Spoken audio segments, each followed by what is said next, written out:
welcome back to GTV. Good morning. Cause you seeing this in the afternoon, it only makes sense for me to say morning. Nah, but on for real note, welcome back. I know y'all seen that title up there. I know y'all know what we talking about. So let's get into the March Storm. On March on the CW, go watch it. Streaming on Mondays, 7 p.m. on TV. If you don't catch it Mondays, it's gonna be on the app for free. I'm putting y'all on to some free games, so go watch my band.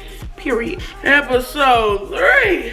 Let's get into it. Let's get into it. Episode 3 kicks off with the directors having a nice director meeting. They were just talking about everything they need to do to get ready for Texas A&M, the plan, the overall, and knowing them and knowing how that operation goes and knowing being in a March Storm. That's something that happens all the time. Our directors meet, get on the same page, and then they come and put us all on the same page. So I really just want to say one thing about that scene and that time right there. Well, shout out to Miss Douglas. Yep. But shout out to Miss Douglas. She is the director of the March Storm, one of the first female directors of the March Storm. On top of being one of the first female directors of the March Storm, she actually was a student in the March Storm prior to her accepting her position. So shout out and big B's up to Bria, to Miss Douglas, because yeah, that's my sis and I love her.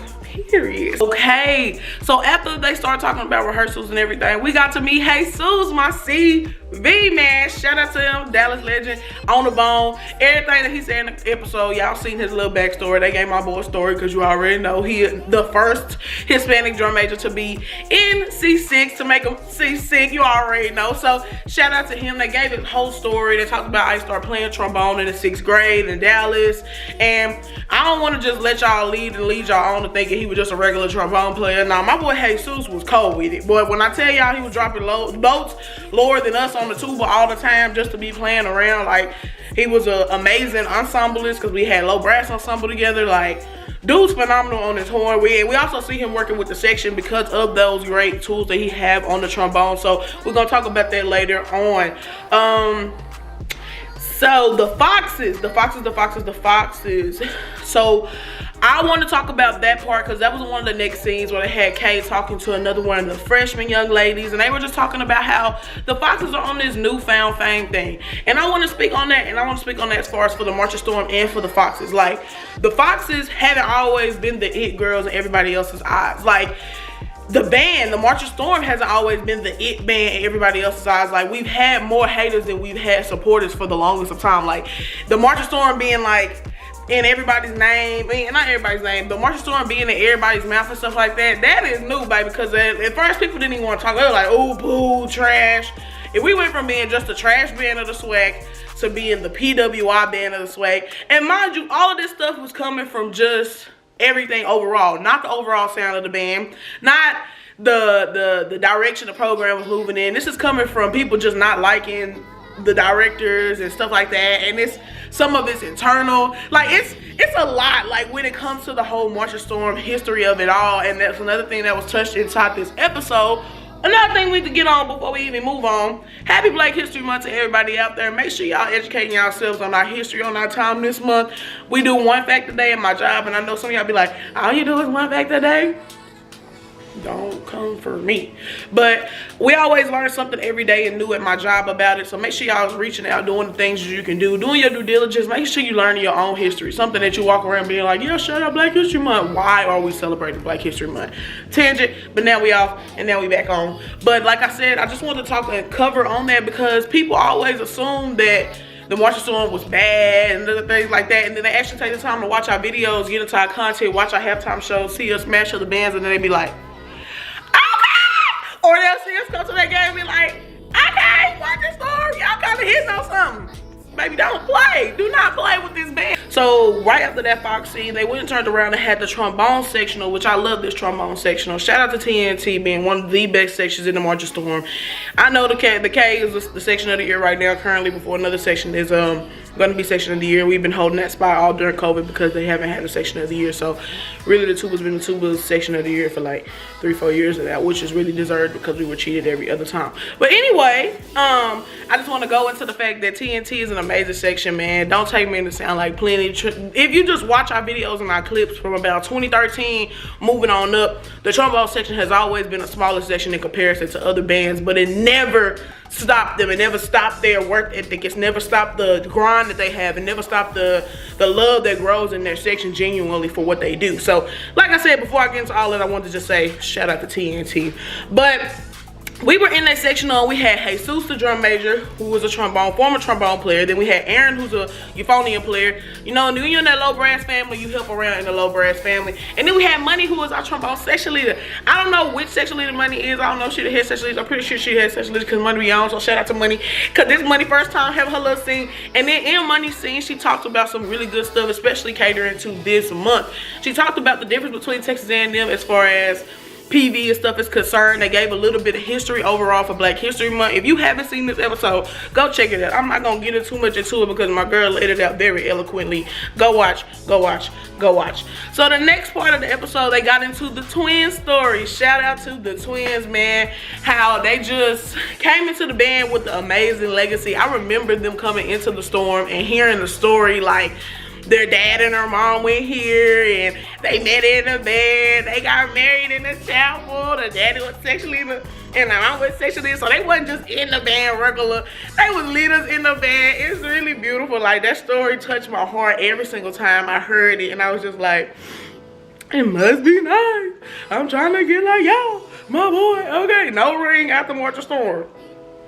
All right, but y'all, I love the fact that they covered them being different. I love the fact that they covered the issues of having a twin. We had, I think when I was in the band, we had maybe like 2 sets. Sheldon and them always were set 1, and then we had another set who were tenor saxophone players, or just saxophone players overall. Great girls, same problems, mixed up all the time. Y'all got the same face. I know y'all been going through this y'all whole life. It ain't nothing new. Carter, we don't need your 2 cents. You wasn't in the band. All right, so the next thing we got on, we working on the actual storm on the field. If you know, you know. That's one of the things that the March of Storm is famously known for, and now actually doing the spiral on the field. Also known as the Time Warner symbol when we first did it at Honda. Also known as just a bunch of different stuff. Man, that actual drill has grown and developed a lot in the teaching, the ways. Like, I enjoyed the fact that I was a part of the storm between 2015 and really like 2019, when we really were developing the actual storm. Every year it changed. Every year how we learned it got a little bit simpler. You just got an understanding. I don't know if it was just from the stack of compound of learning it in different ways, or just the overall fact of this is something that's staple in the March of Storm. I move on too fast. Y'all, we had a conversation in a scene from Sheldon and his girlfriend, you know, Cheyenne, my girl. But Cheyenne, also known as Carlton, because yeah, if you know, you know. But we love to see you, Cheyenne girl. Hey girl, hey. So next thing we talked about was working on the actual storm itself, which is that spiral. You know, if you know, then you know. P90X of the season, because it's, yeah, like Dr. Zach was saying in the show, it's not running, it's fast running on tempo. You know, like, it's different. It's not just running, it's running really quickly at a certain time pace, because yeah, you're gonna mess it up. And then it's not running too fast, it's taking smaller steps so you don't put any gaps, period. You know what I'm saying? Like, I love the actual storm drill in itself, but practicing it was never like the best. I'm a 2 player, so I'm in the middle. We usually only go a certain distance, spin around. We're usually playing the music that is in the storm action at the time. So, you know, like, we're really some background players when it comes to it all. But man, the storm is no joke, especially if you on one of those insides and you gotta do the running around the field. Shout out to Zora. I think she was one of the insides in the OG storm, the first storm to ever hit the field. Time Warner cable symbol, you know. So the next thing we're gonna talk about, or they covered in the actual episode, was we had a scene from some of our freshmen. We had Amaja, and we had, not Amaja, I always want to call her Amaja, I don't know why, Mahaya, it's something in between those M and A's. I don't think they've ever given her like a title on the screen, and I don't like that. Like, I need to know, if you know her actual name, comment down below. That's gonna be our color guard freshman. I want to make sure I'm saying her name right. Maya. But yeah, she also gave us a new perspective this episode, which is why another reason why I was looking for her to have a nameplate. Come on, March, y'all gotta do better than that. But she's giving us that. This is my first year ever in band. Like, it's been, and I know it happens everywhere. People come from the university and the campus itself, and they come to the band hall and they're like, hey, I want to do this. It looks so cool. Like, y'all look like y'all having a good time. Or my friends in band, and they ain't never at home because they're at practice. So let me just join the band. You know what I'm saying? Let me be EQ. Let me do something. And we actually get those opportunities to meet people and then engulf them in the band culture for the first time ever in the Marching Storm. And it really is a beautiful thing to see, because being in the collegiate level band is not something easy. So all of those people who come and make that transition and that change, you have to adapt to the things that people already know. You have to be in those uncomfortable positions, like people knowing everything to do and you not knowing what to do, but you being there. So you got to figure it out, you know what I'm saying? So shout out to her. That's another reason why I want her name, y'all. So if y'all know her name, please comment it down below. We got both our DM apprentices in one scene. We got Trey and we got Nemo working out, just preparing to be C5. And one thing I can say about that scene is, baby, get in the yum. You know what I'm saying? You gotta get your yum time up. I remember being in the band, it was like, whew, marching season, I was capable of any and everything. Spring semester when we wasn't marching, baby, after Honda, count me out. I'm on the couch. Okay, so that's one thing we learned from them at that conversation that we had with our two freshmen. They were just talking about the bond of the crab class, which is a very important thing. Something I personally worked on as band captain there at PV. Like, you have to love those people that you come in with, because I knew from my time of being in my crab class, I really had a connection and a bond with those people, not necessarily from all the things that we did in band, but from the things we did around the time frame that we had alone on campus.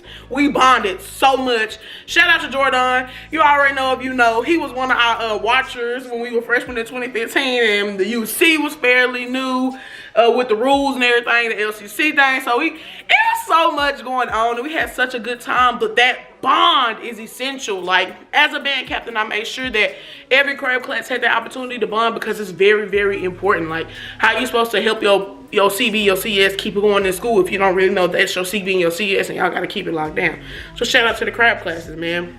Another reason why I like our Maya girl, she was giving us a different background too. So when you come to a HBCU band, or when you come to a band in general, when you come to college, you're in an area, in an arena where it's a melting pot. People come from different backgrounds, different cultures. Some people, it's their first time opportunity ever being able to go to college. And that's a beautiful thing. Like, it's something that's special that you should hold into your heart. My mom went to college. My dad didn't, but my mom was one of the first people in our family to go to college. So I took the initiative, and it influenced me to make sure that I go to college. And I'm really personally pushing, working on my little cousins going to college. Like, it's just a cycle of how you're learning the education. And the education, higher learning system can always be seen as a scam, but it's still something that's essential in our day-to-day. So shout out to her, man. Shout out to that beautiful scene that they gave us, because like I said, you never know where people come from. Like, I can say that personally, being in the band with people who didn't have a basis. I'm like, call your mama. Well, my mom passed and this, that, and the third. I'm here on my own. I'm here. Like, that's a real part of being in college. Like, people just taking that leap and that faith. Like, I need to get it, because I don't want to end up anywhere. I want to make sure that I'm in the positions, in the careers that I want to choose and I want to pick. Now in 2022, it's easy to become an overnight sensation or do things like that, but having that foundation of a degree will get you somewhere. Believe that. Keep that in your mind, because it was a time when I graduated and I feel like my degree wasn't that. The last conversation we needed to get into really was just them discussing the overall grade spectrum in the Marching Storm. One thing I can say about the Marching Storm, about our director and our leaderships, they give about us going to school and being there to be a student. Like, I've heard a lot of terrorizing stories from other people going to other schools and them not taking their education seriously, or like, yeah, it's midterm, but it's homecoming, so we're gonna be at practice all night. I don't know, you know what I'm saying? Like, oh, it's midterm week, it's still Jackson game, so we still gotta turn up. Wait, you know what I'm saying? Like, if you don't hear it from your directors, a lot of the times it could get lost in the sauce, and it could get tossed to the side of how important education is when you're in an HBCU, and when you're in an HBCU band, because that HBCU band world will gather your life. When I say gather your life, all your time. But so I just wanted to make sure I touch base on that. Like, it's not seen everywhere, and I hope it's adopted everywhere, that your directors actually take the time to check in on you. There were two things I wanted to cover in this that I really didn't like, because this episode really was preparing for Texas A&M. I would have loved to see the actual Texas A&M game in this. Maybe I'm just being greedy. Maybe I'm just asking for too much content at one time. I'm sorry, CW. Let me shut up. But yeah, I would have loved to see that, and I would have also loved for our prayer to not necessarily have been on TV. If you're in the Marching Storm, then you know. And this is a conversation that I want to have with my alumni, with my friends, and my old Storm heads. Like, get in the comment section below and let me know how you feel about seeing the prayer on national television. It was like, it means so much to me as personally just being in the band, so it's kind of touchy. Like, it's not like don't put it on there or like it's a secret, because it's not a secret, but it's something that was like not was, because it still is sacred, but it's something that's just like you only experience when you're in the March of Storm. Like when we go on our way to go anywhere, when we about to head on buses and travel, we make sure we get that prayer locked down and done, because it's like, if you believe in God, you believe in God, but if you don't, you don't, you know what I'm saying? We're going to put that out there as well, but that extra coverage and that support and that spirit from everyone in the room, it's just when we gather, we know what they say about when we gather, okay? I ain't gonna make this too religious, because if some people not religious, that we ain't pushing that on you, and in the March of Storm, they don't push that on you as well. If you decide you want to step in the hall, you can do that.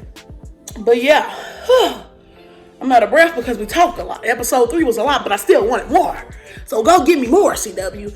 But y'all already know how I get at the end, man. We are done with this episode. We've covered episode 3. I cannot wait for episode 4, because it's gonna give us the actual Texas A&M experience. I'm gonna talk more about the Texas A&M experience in that episode as well. How I personally viewed it, because I don't like a lot of the context they were putting in the episode. Like, we gotta change what we do for Texas A&M, blah blah blah. Like, I remember personally Texas A&M just being a fun game overall, because it was like, we get to go and showcase our style to a band that does another style, or we get to incite this crowd, because the style that we're competing with, or we're going against, or we showcase differently than Texas A&M is very much so entertaining, and it's very much so exciting. So it really touches people differently. I guess how you feel about it. If you were old alumni and you know had a Texas A&M game under your belt, you comment about that too, because I really just, yeah. But I'm finna give y'all the tea for episode 4, because that trailer is about to drop right here. But from what I seen, Trey Carr was on fire.